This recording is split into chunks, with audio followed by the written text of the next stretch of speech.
In solar photovoltaic roof mount systems, determining the number of direct current conductors that can safely occupy a conduit is crucial. For a 1/4-inch electrical metallic tubing or EMT conduit specifically dealing with number 10 American wire gauge USM-2 direct current positive conductors, the standard 9-conductor rule does not uniformly apply due to the distinct characteristics of direct current versus alternating current electricity. The National Electrical Code, also known as NEC, provides comprehensive guidelines for electrical installations. For direct current circuits, the allowable number of conductors in a conduit is primarily governed by conduit fill calculations. The NEC stipulates that the cumulative cross-sectional areas of all conductors within a conduit should not exceed 40% of the conduit's internal cross-sectional area. This requirement ensures adequate space for heat dissipation and ease of pulling conductors during installation. For a 1/4-inch EMT conduit, the internal cross-sectional area is approximately 1.5 square inches. Therefore, the total cross-sectional area of all conductors must not exceed 0.6 square inches, which is calculated as 1.5 square inches multiplied by 40% or 0.4. The determination of how many number 10 American wire gauge USM-2 direct current conductors can be accommodated involves knowing the cross-sectional area of each conductor. A number 10 American wire gauge USM-2 direct current conductor has an approximate cross-sectional area of 0.52 square inches. To find out how many conductors fit, we divide the maximum allowable fill area by the cross-sectional area of a single conductor. That is 0.6 square inches divided by 0.52 square inches per conductor. This calculation yields approximately 11.5 conductors. However, since you cannot install a fraction of a conductor, the practical limit is 11 conductors. It's important to emphasize that while the calculation suggests 11 conductors, a conservative approach recommends limiting the number to 10 to ensure compliance and safety. This accounts for manufacturing tolerances and potential variations in conductor size. Furthermore, it's essential to consult local electrical codes and regulations, as they may impose additional restrictions or requirements beyond the National Electrical Code. These local codes can vary and may be more stringent than the NEC. The installation should always adhere to the most restrictive requirements. The 9-conductor rule generally applies to alternating current circuits where inductive heating and skin effect are significant concerns. Direct current circuits, however, do not exhibit these phenomena to the same extent, allowing for a greater number of conductors provided the conduit fill requirements are met. Factors such as ambient temperature, conductor insulation type, and directing factors also influence the allowable ampacity of conductors in a conduit. Ampacity refers to the current carrying capacity of a conductor.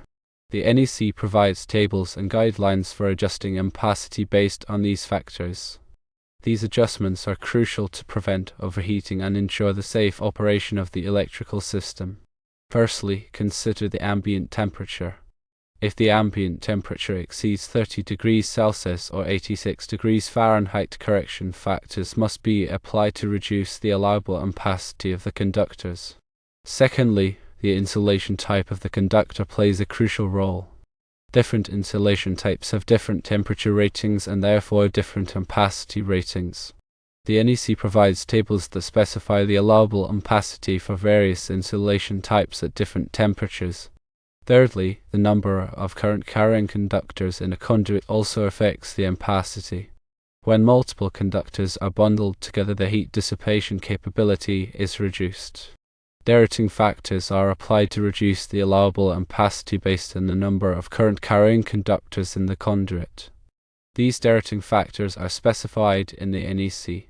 In summary, a 1/4-inch EMT conduit in a solar photovoltaic roof mount system can typically accommodate up to 10 number 10 American wire gauge USM-2 direct current positive conductors while adhering to the NEC conduit fill requirements. The standard 9-conductor rule does not apply to direct current circuits. However, it's crucial to perform conduit fill calculations, consider ambient temperature, insulation type, directing factors, and local electrical codes to ensure safe and compliant installation. Always consult the latest edition of the National Electrical Code and local regulations for specific requirements and guidelines.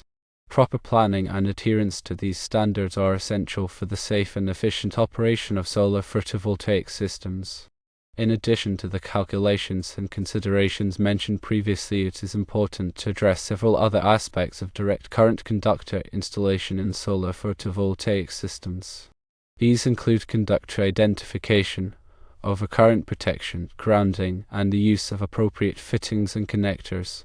Conductor identification is crucial for safety and maintenance. The National Electrical Code requires that all conductors be clearly identified as to their purpose. For direct current photovoltaic systems, this typically involves marking the positive and negative conductors with specific colors. The positive conductors are often marked with red tape or colored red, while the negative conductors are typically marked with black tape or colored black. This color coding helps to prevent accidental polarity reversals, which can damage equipment and pose safety hazards.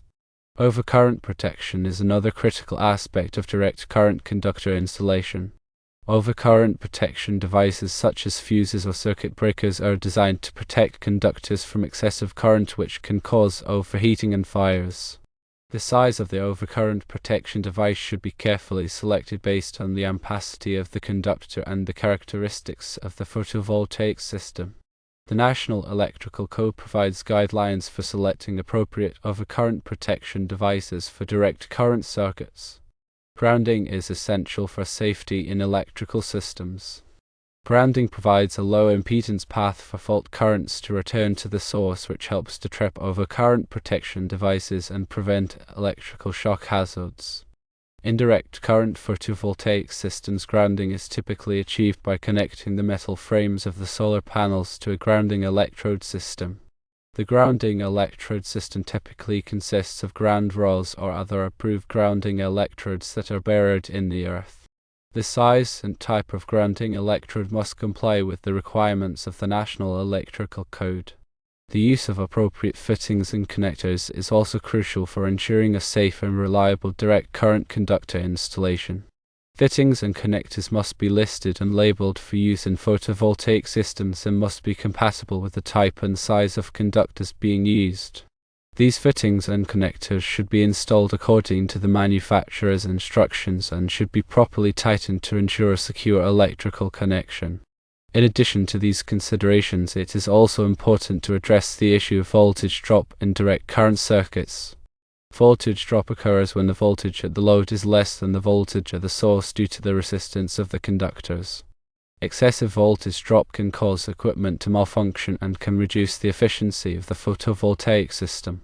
To minimize voltage drop, it is important to use conductors that are large enough to carry the required current without excessive voltage loss. The National Electrical Code provides guidelines for calculating voltage drop in direct current circuits and for selecting appropriate conductor sizes to minimize voltage drop. Furthermore, it is important to consider the environmental conditions in which the direct current conductors will be installed. If the conductors will be exposed to sunlight, moisture, or extreme temperatures, it is important to use conductors and fittings that are rated for these conditions. The National Electrical Code provides guidelines for selecting conductors and fittings that are suitable for various environmental conditions. Regular inspection and maintenance of direct current conductor installations are also essential for ensuring their continued safety and reliability. Inspection should be performed periodically to check for signs of damage, corrosion, or loose connections. Any problems that are identified should be promptly corrected to prevent potential hazards. Maintenance activities such as tightening connections and replacing damaged components should be performed as needed to keep the system in good working order. In conclusion, the installation of direct current conductors in solar photovoltaic systems requires careful planning, attention to detail, and adherence to the National Electrical Code and other applicable standards. By following these guidelines and best practices, it is possible to ensure a safe, reliable, and efficient photovoltaic system.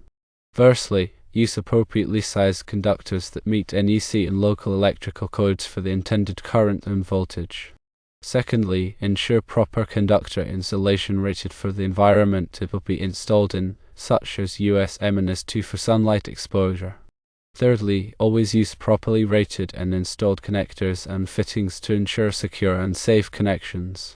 Fourthly, implement effective overcurrent protection using fuses or circuit breakers to prevent damage from excessive current.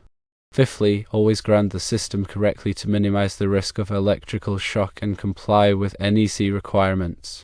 Sixthly, clearly identify all conductors with appropriate markings for polarity and function for easy maintenance and safety. Seventhly, protect the conduit and conductors from physical damage by using appropriate support and routing techniques. Eighthly, carefully calculate conduit fill to ensure adequate space for heat dissipation and ease of installation. Ninthly, account for ambient temperature and apply dirting factors to conductor ampacity as necessary to prevent overheating. Tenthly, conduct regular inspections and maintenance to identify and address any potential issues promptly. The National Electrical Code Article 690 covers solar photovoltaic systems. It is imperative to consult the latest edition of the NEC and any applicable local codes to ensure compliance. Additionally, qualified electrical professionals should perform the installation and provide guidance on specific requirements.